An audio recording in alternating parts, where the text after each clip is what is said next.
जी अस्सलाम वालेकुम। हम स्टार्ट करने जा रहे हैं अपना प्रिंसिपल ऑफ टैक्सेशन का chapter 16 appeals, references and petitions. Chapter 15 में हमने डिस्कस किया था कि रिटर्न्स किस किस ने जमा करवानी है, किस तरह से जमा करवानी है।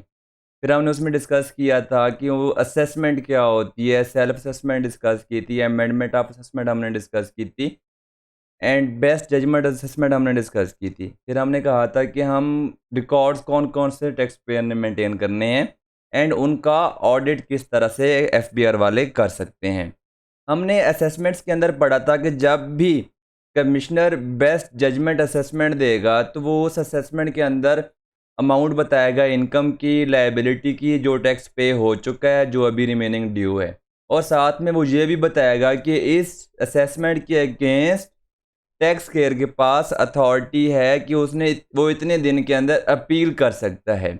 आज हम उस अपील को डिस्कस करने जा रहे हैं कि जो उसमें वो कहता था कि आप अपील कर सकते हैं, वो अपील होती क्या है। पहले हम देखते हैं ये ऐसी कौन सी सर्कमस्टांसेस हैं जो कि अपील करने पर टैक्स पेयर को मजबूर करती हैं। पहले जो अपील करेगा वो टैक्स पेयर ही करेगा, क्योंकि उसने कमिश्नर के खिलाफ अपील करनी होती है। कमिश्नर के डिसीजन के साथ अगर वो डिसएग्री कर रहा है, वो एग्री नहीं करता, उसके ख्याल में उसको टैक्स कम बनता है, कमिश्नर कहता है ज़्यादा बनता है, तो फिर वो डिसएग्रीमेंट में जाकर किसी रेलेवेंट अथॉरिटी को अपील करेगा। अब हम वो सर्कमस्टांसेस देखते हैं। अगर किसने कमिश्नर ने क्या दिया है, बेस्ट जजमेंट असेसमेंट पास की है, जो हम चैप्टर 15 में डिस्कस कर रहे हैं कि बेस्ट जजमेंट असेसमेंट क्या होती है, और जो टैक्स पेयर है जिसके अगेंस्ट वो जजमेंट पास की गई है, वो अगर इससे डिसएग्री कर रहा है तो वो अपील कर सकता है। अपील कहाँ पे होती है? कोर्ट्स में होती है। यहाँ पर डिफरेंट फॉरम्स हैं, हम यहाँ पर अभी आगे चल के डिस्कस करते हैं, जहाँ पर वो अपील कर सकता है। अगर असेसमेंट उसने पहले दी है, वो अमेंड करने जा रहा है, या आपने एक असेसमेंट दी थी और आपको कमिश्नर ने क्या कहा है कि हाँ जी आपकी इस असेसमेंट को हम अमेंड करने जा रहे हैं, तो उस केस में क्या होगा? अगर आप उसकी उस अमेंडमेंट से अगर डिसएग्री कर रहे हैं तो फिर आप क्या करेंगे? उसके अगेंस्ट कोर्ट में रेलेवेंट अथॉरिटी के पास जाकर अपील करेंगे कि जी ये इशू है, मेरा ये पॉइंट ऑफ व्यू है, उनका ये पॉइंट ऑफ व्यू है, और मैं as a taxpayer evidence provide करूंगा कि जनाब उनका फैसला क्या है, गलत है।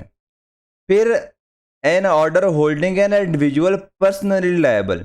आप याद करें, हमने इनकम फ्रॉम बिजनेस में डिस्कस किया था कि अगर एक पर्सन ने किसी अमाउंट पर टैक्स विदहेल्ड करना था, क्योंकि कंपनीज क्या होती हैं, विद होल्डिंग एजेंट होती हैं, जब वो किसी एक लिमिट के ऊपर वाली अमाउंट की पेमेंट करती हैं तो उस पर उनको इनकम टैक्स या सेल्स टैक्स विदहेल्ड करना होता है। और अभी ये हमारे सिलेबस में तो ये चीज़ें नहीं है, आप फाइनल में पढ़ेंगे इसको एडवांस टैक्स के अंदर। उस पर क्या होता है कि अगर जिस कंपनी से आप परचेज कर रहे हैं, अगर वो कंपनी आपको सेल्स टैक्स चार्ज नहीं कर रही, तो जो कंपनी परचेजर है, जो परचेज कर रही है, उसने जो पेमेंट करनी है वो सेल्स टैक्स की अमाउंट उसकी विदहेल्ड कर लेनी है, और उसके बिहाफ पे उस कस्टमर ने खुद क्या कराना है? उस सेल्स टैक्स को पे करना है गवर्नमेंट को, एफबीआर को। तो अगर वो पेमेंट विदहेल्ड नहीं करता तो फिर क्या करती है एफबीआर उसको पर्सनली लायबल कर देता है कि जनाब आपकी रिस्पॉन्सिबिलिटी थी कि आपने इस पेमेंट को, इस लायबिलिटी को विदहेल्ड करना था, तो आपने विदहेल्ड नहीं किया, तो अब आप अपनी पर्सनल पॉकेट में से, अपने ज़ाती पैसों में से इस लायबिलिटी को पे ऑफ करें, और वो आपकी लायबिलिटी को एस्टिमेट लगाकर आपको कहते हैं कि जी आप ये पे करें। तो उस केस में अगर आप इससे डिसएग्री कर रहे हैं तो आप क्या कर सकते हैं? अपील कर सकते हैं। फिर आता है कि एन ऑर्डर डिक्लेयरिंग और treating a person as a representative of non resident person. अगर एक नॉन रेजिडेंट पर्सन है, वो पाकिस्तान में नहीं है और वो रेजिडेंट भी नहीं है, तो उस केस में आप उसकी किसी रिलेटिव को आप क्या नोटिस दे रहे हो, कह रहे हो कि जनाब ये आपका रिलेटिव है, रिप्रेजेंटेटिव है, आप उसकी हमारे मुताबिक इतनी इनकम बनती है जो उसकी पाकिस्तान सोर्स है, उसने टैक्स पे करना है, आप उसके बिहाफ पे टैक्स पे करें। और वो रिप्रेजेंटेटिव कहता है कि जी मैं उसका रिप्रेजेंटेटिव नहीं हूँ, तो कोर्ट में जाके ये प्रूव करेगा, अपील करेगा कि जी ये उन्होंने नोटिस दिया है, मुझे रिप्रेजेंटेटिव डिक्लेयर किया है, लेकिन ओरिजिनली मैं रिप्रेजेंटेटिव नहीं हूँ। तो उस केस में वो क्या करेगा? जाके कोर्ट में अपील करेगा। An order refusing to rectify the mistake. अगर आपको याद हो, हमने चैप्टर 14 में रिवाइज रिटर्न की बात की थी कि हम अपनी रिटर्न रिवाइज भी कर सकते हैं। अगर आपने उसके लिए हमने ये भी कहा था कि हम कमिश्नर से परमिशन लेंगे और कमिश्नर ने क्या करना होगा, विद इन 16 डेज क्या देनी होगी, हमें परमिशन देनी होगी। तो जैसे ही वो हमें परमिशन मिलेगी, जैसे ही वो हमें परमिशन मिलेगी तो हम क्या करेंगे, वो रिवाइज़ कर देंगे। अगर वो रिफ्यूज़ कर देता है तो फिर हमारे पास ऑप्शन है कि हम अपील कर सकते हैं, जो भी रेलेवेंट अथॉरिटी होगी हम उसको भी देखते हैं। उसके बाद ये है कि ऐसी कोई उन्होंने असेसमेंट की है जिसकी वजह से मेरा डिडक्टेबल अलाउंस कम हो गया है, या मेरा रिफंडेबल उन्होंने कम कर दिया है, या उन्होंने मेरी टैक्स लायबिलिटी बढ़ा दी है, तो उस केस में भी मैं क्या कर सकता हूँ, अपील कर सकता हूँ। फिर मेरे पास क्या आता है कि मेरे पास फोरम्स कौन कौन से हैं, मैं किस को जाकर किस जगह पे जाकर अपील कर सकता हूँ। जी पहला फोरम हमारे पास कौन सा है, वो है कमिश्नर अपील। अब जैसे कि हम देखते हैं एक कंपनी है, उसमें सेल्स डिपार्टमेंट है, परचेज डिपार्टमेंट है, अकाउंट्स डिपार्टमेंट है। हर डिपार्टमेंट में सेपरेट डेजिग्नेशन सेम होती है मैनेजर, लेकिन साथ में manager accounts, manager finance, manager sales, manager purchase लगा देते हैं। सिमिलरली इसी तरह एफबीआर में भी होता है, एफबीआर में डिफरेंट डिपार्टमेंट्स हैं, डेजिग्नेशन सेम है। तो वो क्या कहते हैं, commissioner appeals, commissioner collection, commissioner revenue authority etcetera etcetera. तो आप कमिश्नर कलेक्टर की असेसमेंट, कमिश्नर जो आपका रेलेवेंट था जिसने आपकी असेसमेंट पास की है, आप उसके अगेंस्ट, उसके डिसीजन के अगेंस्ट एफबीआर की कमिश्नर अपील को क्या कर सकते हो, अपील कर सकते हो। अब वो क्या प्रोसीजर होता है, क्या टाइम फ्रेम होता है, क्या क्या रिस्पॉन्सिबिलिटीज हैं टैक्स पेयर्स की, टैक्स पेयर किस तरह से वो अपील करेगा, हमने वही सीखना है इसके अंदर। हमारी वीडियो का आगे ये चल के पार्ट होना है। फिर सेकंड बार हमारे पास क्या आता है, एपलेट ट्राइब्यूनल। अब ये हम देखेंगे इसकी स्पेसिफिक फॉर्मेशन होती है, ये जस्ट लाइक एक स्पेसिफिक बेंच बिठाया जाता है, बनाया जाता है, इसको गवर्नमेंट बनाती है, प्राइम मिनिस्टर ऑफ पाकिस्तान बनाता है। अगर हम पनामा केस को देखें, जैसे कि नवाज शरीफ के अगेंस्ट 4 या 5 जजेस का स्पेशल बेंच बैठा था। अगर हम उसके अलावा डॉक्टर जो एक आसिया वाला इशू था, जो क्रिश्चियन लेडी थी जिसके ऊपर तोहमत रसूल का इशू था, उसमें एक स्पेशल बेंच बनाया जाता है, बैठता है, जो ऐसे सम केसेस की क्या करता है, समाअत करता है। सेम टू सेम अभी जो रिसेंटली कमेटी ने क्या दी है, इंक्वायरी दी, रिपोर्ट दी है, जो चीनी और आटा के रिलेटेड जो महंगाई हुई थी, तो उस केस में क्या होता है, एक स्पेशल बेंच बैठता है, कोर्ट का वो अपॉइंटमेंट होती है, जो क्या करता है, उस केस को, उस अपील के अगेंस्ट उसको क्या करता है, सुनते, उसकी सारी प्रोसीडिंग्स होती हैं, फिर उस पर डिसीजन देता है। इसका प्रॉपर फॉर्मेशन का एक प्रोसीजर है, काफ़ी लेंथी है। जब हम रेलेवेंट इसको डिस्कस कर रहे होंगे तभी हम उसमें जाकर इसको डिस्कस करेंगे। फिर आपका है हाई कोर्ट। हाई कोर्ट को तो आपका पता ही है कि हाई कोर्ट क्या है, तो हम उसमें भी क्या कर सकते हैं, पिटीशन दायर कर सकते हैं, अपील दायर कर सकते हैं। लेकिन कमिश्नर अपील के पास जस्ट टैक्स पेयर जाकर अपील करेगा, क्योंकि कमिश्नर टैक्स पेयर को क्या करेगा कि टैक्स पेयर को अगर वो डिसीजन पसंद नहीं आया, वो डिसएग्री कर रहा है कमिश्नर रेवेन्यू के डिसीजन के साथ, तो कमिश्नर अपील को क्या करेगा, अपील कर देगा। अगर कमिश्नर अपील डिसीजन दे देता है टैक्स पेयर के हक में, और जो कमिश्नर रेवेन्यू एफबीआर का जिसने फर्स्ट ओरिजिनल असेसमेंट पास की थी, वो कहता है कि यार कमिश्नर अपील ने ये जो डिसीजन दिया है ये गलत दिया है, तो फिर वो भी उस डिसीजन के अगेंस्ट एपलेट ट्राइब्यूनल में जा सकता है। अगर कमिश्नर अपील ने कहा है कि जी जो कमिश्नर रेवेन्यू का डिसीजन था वो ठीक था, और जहां पर फिर एक्टिव टैक्स पेयर क्या है, वो एग्रीव्ड पर्सन है, तो फिर वो भी एपलेट ट्राइब्यूनल में जा सकता है। अगर एपलेट ट्राइब्यूनल के डिसीजन में दोनों आपस में अगर वो सेटिस्फाई नहीं है, जो एग्रीव पार्टी है जिसके अगेंस्ट फैसला किया है, तो वो उस एपलेट ट्राइब्यूनल के डिसीजन के अगेंस्ट हाई कोर्ट में अपील कर सकते हैं। अगर वो हाई कोर्ट के डिसीजन के अगेंस्ट भी वो डिसएग्री है, जो एग्रीव पार्टी है, वो सुप्रीम कोर्ट ऑफ पाकिस्तान के पास जा सकती है कि जनाब ये है, मैंने उधर अपील की, उधर अपील की, उन्होंने डिसएग्री किया, अब आप आखिरी दरवाज़ा हैं इंसाफ का, मैं आपका दरवाज़ा खटखटाने आया हूँ, मुझे इंसाफ मुहैया करें। फिर पांचवा एक है अल्टरनेटिव डिस्प्यूट रेजोल्यूशन। आपने BMBS कैफ 4 में चैप्टर 10 में कॉन्फ्लिक्ट रेजोल्यूशन पढ़ी होगी, जिसमें आपने मीडिएटर, आर्बिट्रेटर वगैरह चीज़ें पढ़ी होती जो कॉन्फ्लिक्ट को रिजॉल्व करते थे। यहाँ पर भी सेम इस तरह से वो अपील करते हैं। बोर्ड क्या करता है, एक कमेटी बनाता है, तो जितनी भी उन्होंने अपील्स की होती हैं हाई कोर्ट सुप्रीम कोर्ट में, तो दोनों पार्टीज क्या करती हैं, पहले उस अपील को विदड्रॉ करती हैं, फिर वो कमेटी आपस में क्या करती है, प्रोसीडिंग्स क्या करती है, वो करती है, और एक लिमिटेड टाइम पीरियड होता है उस कमेटी के पास।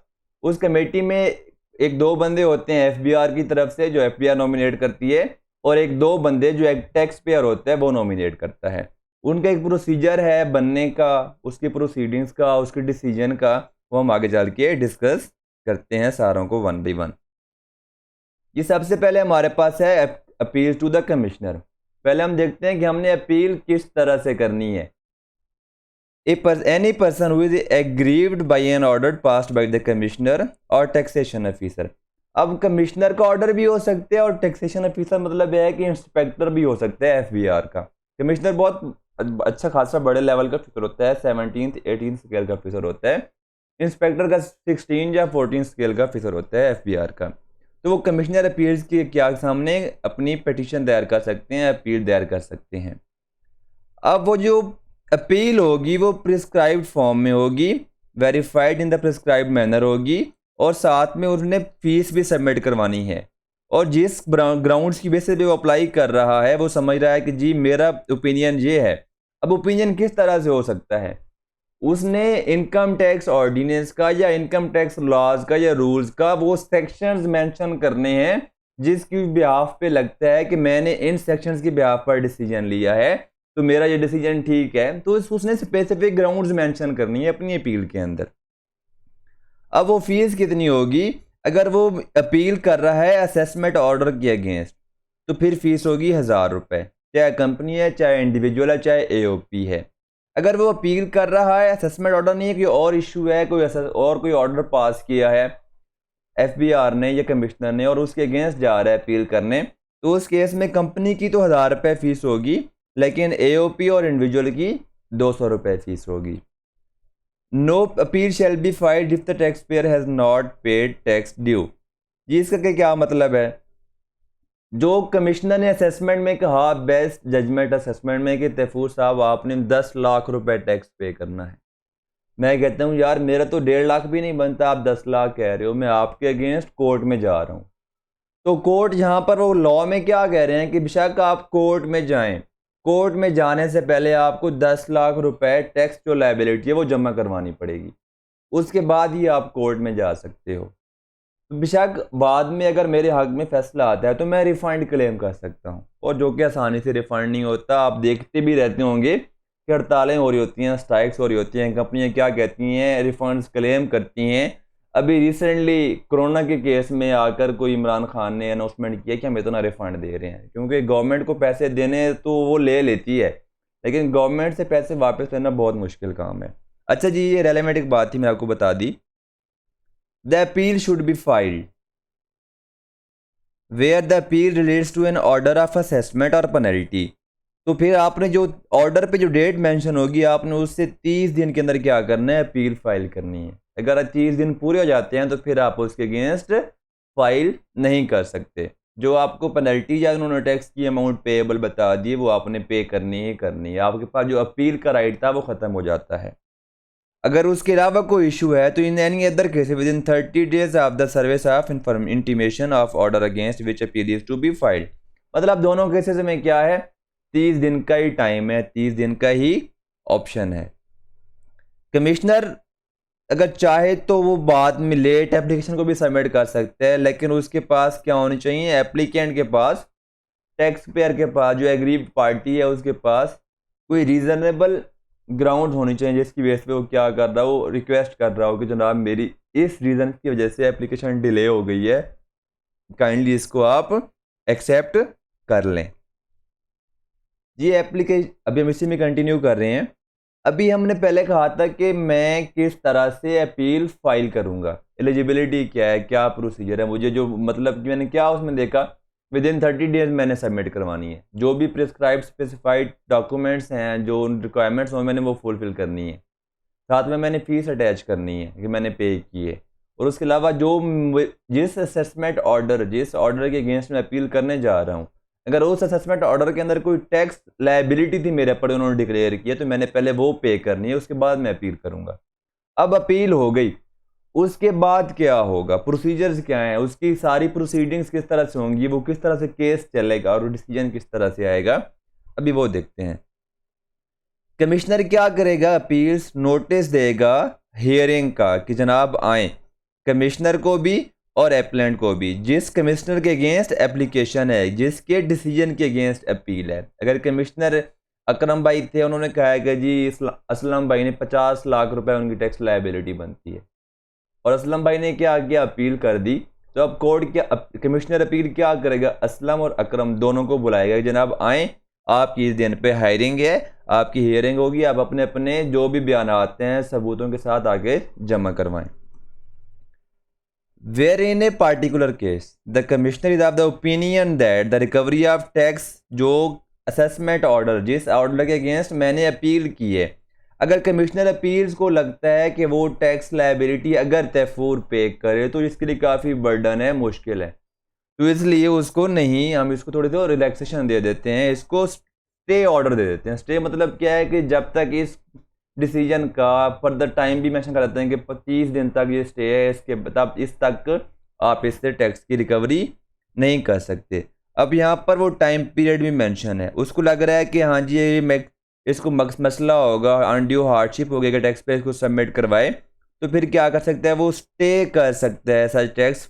लेकिन मैक्सिमम जो अथॉरिटी है वो कमिश्नर अपील्स के पास वो 30 दिन के स्टे तक की है। आपने ये डेट्स याद रखनी है, खास तौर पे इस चैप्टर में हमने क्या 5 फॉरम पढ़े हैं, commissioner appeals, appellate tribunal, high court, supreme court and जो कमेटी बनी है डिस्प्यूट रेजोल्यूशन की। इन सब की देखेंगे कि आप टाइमिंग्स में डिफरेंसेस आएंगे कि ये 30 दिन तक अगर एक्सटेंड कर सकता है तो may be high court 60 days तक या 120 डेज तक एक्सटेंड कर सकता हो या स्टे ले सकता हो। तो आपने ये डेट्स याद रखनी है, वो इसी तरह से दिन कैलकुलेट करवाता है, ये डेट्स करवाता है, क्योंकि इन चैप्टर्स में से वो क्रैमिंग नहीं पूछ रहा होता, बहुत कम पूछ रहा होता है। वो एक सिचुएशन दे देता है 2 नंबर, कहता है इसमें से हाँ जी ये सीन है, वो किस तरह से एक्सटेंशन ले सकता है या स्टे करवा सकता है।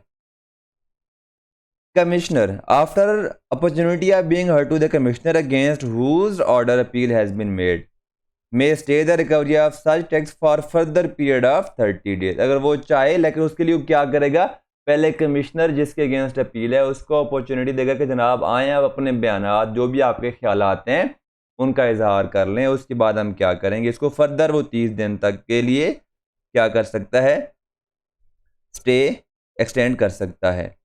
द कमिश्नर अपील उस हेयरिंग को एडजर्न भी कर सकता है, मतलब आज अपील थी, आज हेयरिंग थी, दोनों आ गए, तो कोई ख़ास वो नहीं हुई, वो कहता है कि एडजर्न टिल नेक्स्ट मंडे, ठीक है, दूसरा एडजर्न भी हेयरिंग को कर सकता है time to time. Commissioner appeal में before the hearing of an appeal allow an appellant to file any new ground of appeal not specified in the grounds of the appeal already filed by the appellant। Grounds मैंने कहा था कि उसने अपनी जो request है, अपनी जो एप्लीकेशन है, अपील है, उसने एक रीजनेबल ग्राउंड्स बताने हैं जिनकी बेस पे मैं अपील कर रहा हूँ। उसमें मैं क्या करूँगा, लॉ के, टैक्स लॉज के, टैक्स रूल्स के रेलेवेंट जो सेक्शन होंगे वो कोट करूँगा। अगर मुझसे एक मिस हो जाता है, जानबूझ के नहीं, बस हो जाता है, तो कमिश्नर अपील्स को अगर लगता है कि मैं बाद में, मुझे कोई मशवरा देता है कि यार आपने ये भी कोट करना चाहिए था आपको, तो कमिश्नर अपील को मैं रिक्वेस्ट करता हूँ, सर मैं इस तरह ये एक न्यू रीजनेबल ग्राउंड है, मैंने ये सेक्शन मेंशन करना भूल गया था, तब मेरे नॉलेज में नहीं था, काइंडली मुझे अलाउ कर दें, तो कमिश्नर अपील वो उसको अलाउ कर सकते हैं। हालांकि उसको लग भी रहा होगा ना कि अगर ये इस ग्राउंड को, एक सेक्शन को मेंशन करे अपनी अपील के अंदर, तो इसको हक में केस स्ट्रांग हो जाएगा, उसको मसला नहीं है, क्योंकि वो इंसाफ मुहैया करने के लिए बैठा है, अगर वो हक पर है तो उसको हक मिलेगा, इसलिए वो आपको परमिशन देते हैं कि आप, अगर आपके कमीशन हो गई ये एक सेक्शन को आपने जो मेंशन करना था अपनी एप्लीकेशन के अंदर, अब उसको बाद में उसमें इंक्लूड कर सकते हैं। The commissioner may before disposing of an appeal call for such particulars as the commissioner may require respecting the matter raising the in appeal or cause further inquiry of the to made by the commissioner.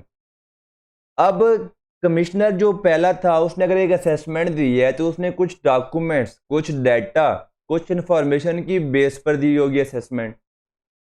तो वो उस commissioner को कहेगा, जनाब commissioner appeal उसको कहेगा, जनाब आपने जो डिसीजन दिया है, आपने जिस बेस पर दिया है इंफॉर्मेशन, क्या आप मुझे वो प्रोवाइड करेंगे।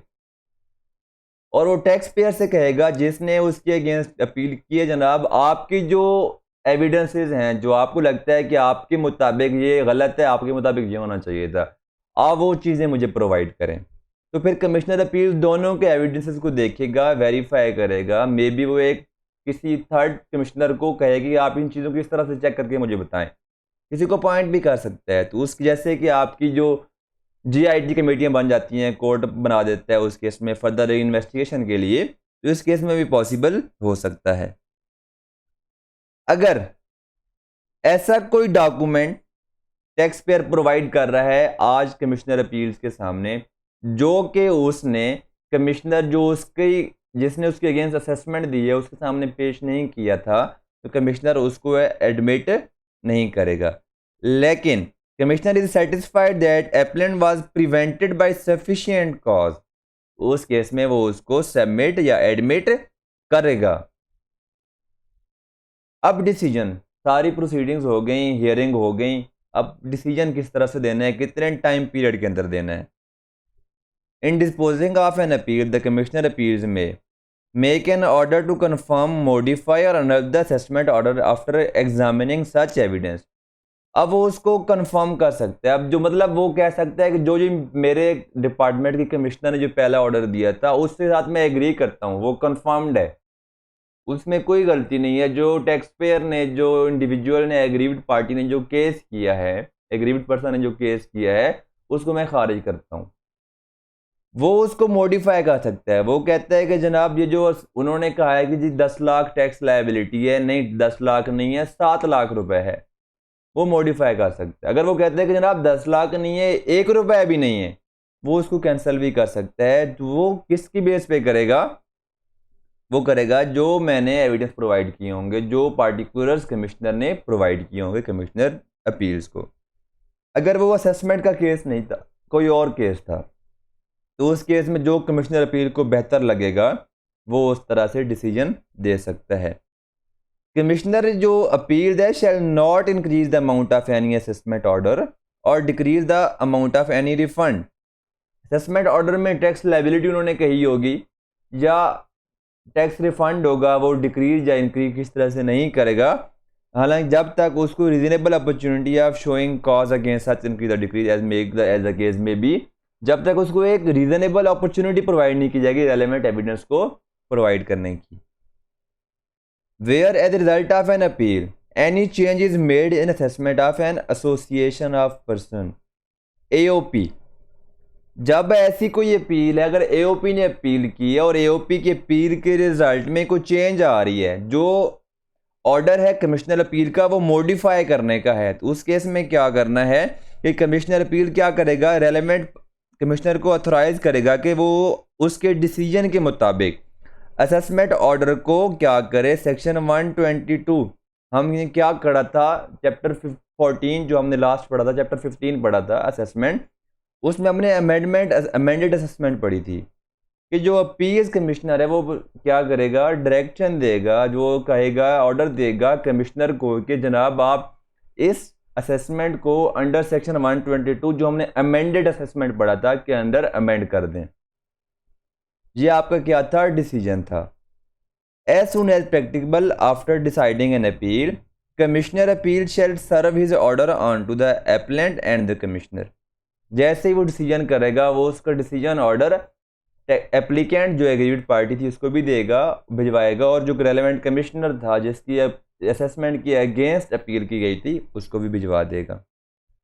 सच order shall be passed not later than 120 day from the date of filing of appeal.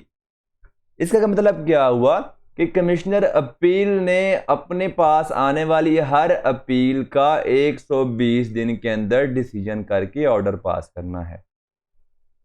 अगर एक अपील आई 1 जनवरी को, तो मैं मैक्सिमम 30 अप्रैल तक, 4 मंथ 120 दिन बनते हैं ऑन एवरेज करें, तो 30 अप्रैल तक कमिश्नर 30 अप्रैल के अंदर अंदर उस कमिश्नर ने उस रेलेवेंट इशू को क्या करना है, कम्युनिकेट करना है, रिजॉल्व करना है और उस पर क्या देना है, डिसीजन देना है। अगर कुछ रीजनेबल ग्राउंड्स हैं तो उसकी बेसिस पर क्या हो सकता है, फर्दर 60 डेज। ये दिन हैं जो आपने याद रखने हैं। अभी हमने पहले क्या डिस्कस किया था कि 30 डेज के अंदर पेमेंट होनी है। 30 डेज के अंदर आप क्या करेंगे, अप्लाई करेंगे। उसके अलावा क्या होगा, 30 डेज तक अगर लगता है कमिश्नर अपील को कि जी हमें इसकी जो टैक्स लाइबिलिटी है उसकी पेमेंट को स्टे कर लें 30 दिन तक, वो फर्दर 30 दिन तक भी कर सकता है, लेकिन उसको उस कमिश्नर को पहले देनी होगी अपॉर्चुनिटी ऑफ बीइंग हर्ड, जिसकी असेसमेंट के अगेंस्ट अपील की गई है। और फिर हमने कहा डिसीजन कब देना है, 120 दिन के अंदर देना है। और उसमें फर्दर एक्सटेंशन भी कितनी है, 60 डेज की मिल सकती है। ये था आपका कमिश्नर अपील्स को क्या करना है, आप किस तरह आप अपील करोगे, किस तरह से वो फैसला करेगा, कितने दिनों में फैसला करेगा। अब 180 डेज 120 डेज 120 डेज मैंने किस तरह कैलकुलेट करने हैं, provided further that any period during which the hearing of an appeal is adjourned at the request of the applicant or postpone due to any appeal or proceedings or stay order. तो उस case में क्या होना है, इन सारे जो days हैं due to postpone या किसी प्रोसीडिंग की जैसे या एडजर्नमेंट ऑफ रिक्वेस्ट पे उन्होंने एडजर्न की है, ये सारे दिन इन 120 डेज की कैलकुलेशन में इंक्लूड नहीं होंगे। ये था appeals to commissioner. Next video में हमने बाकी इंशाल्लाह भी सारे जो मैटर्स हैं वो डिस्कस करेंगे डिटेल्स में।